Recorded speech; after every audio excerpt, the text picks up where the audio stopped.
Per nosaltres el referèndum no és una proposta electoral, no és una proposta tàctica, és una proposta estratègica.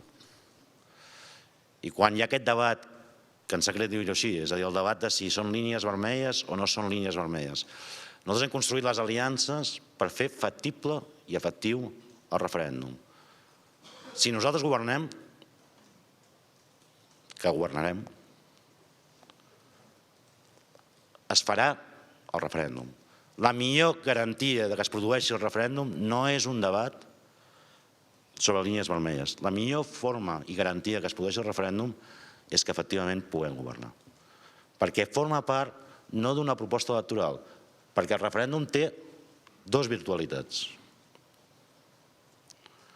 La primera d'elles és que puguem decidir efectivament, clarament i finalment què volem que sigui Catalunya a nivell institucional. I repeteixo, a nivell institucional, perquè al final un estat és una institució.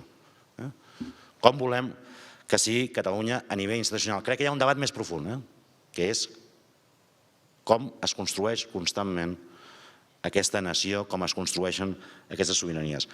Però també, i no menys important, perquè la mateixa realització del referèndum ja és el reconeixement de la sobirania de Catalunya. I no és poc important.